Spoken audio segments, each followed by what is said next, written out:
announces he's not going. What kind of motivation is that giving you guys? Maybe approach things in a loose and aggressive way, much like Ryan said he wants you guys to play. Yeah, we always feel like we got to hold it down for the guys who can't play because we know how much they want to play. Whether it was last year with guys like Crowley, he messed up his knee really bad, so we all feel for him. Evan Pryor, like all these guys, Cam Babb. So we kind of play for them, play for our brothers because once you come to Ohio State, the brotherhood is really established. Like at first you come here for football, you come here to get better, move on to the league and whatnot. But once you get here, you stay for the brotherhood. And I can truly say this is one of the closest environments I've ever been around. You guys have mentioned how much of a leader Jaxon's been off the field. Now that we know he's not playing, what has his role been like, in preparation for the Beach Bowl?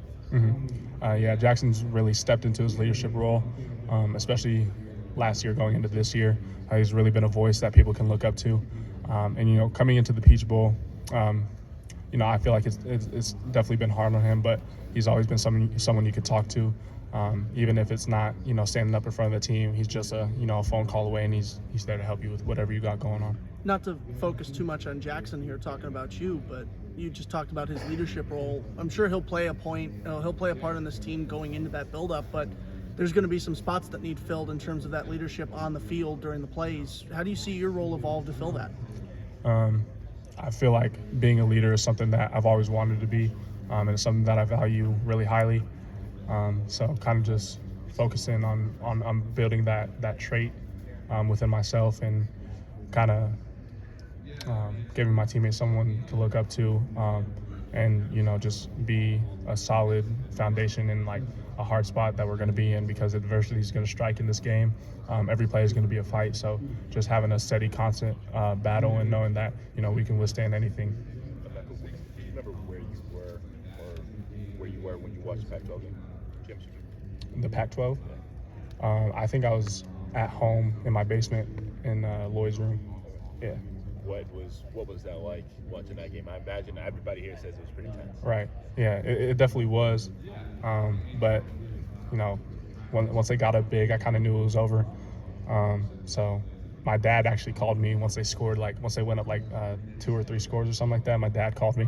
He was just screaming. He didn't even say anything. He was just so happy. And that's kind of how everyone felt. So it was really relieving. But yeah. When you have to practice that week, you don't know you have anything to play for. But you were 6 bowls great and all, but you guys have next chance. How do you motivate yourself to play that week when you know the goals you wanted or the goals you want to play for may not be there? Right. That was a mindset that Coach Day had kept instilling in us, that we got to train for these moments even though we might not get the opportunity. We got to stay in it like we're going to be in it. So that week we had 2 or 3 great practices. We were really getting after it because there was a spark of hope.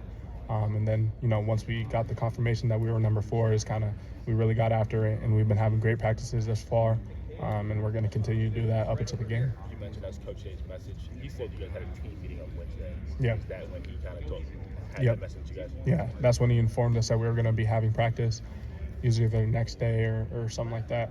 And, guys really took that to heart. They followed his leadership. Coach Day has been really solid all season. He's never really wavered. So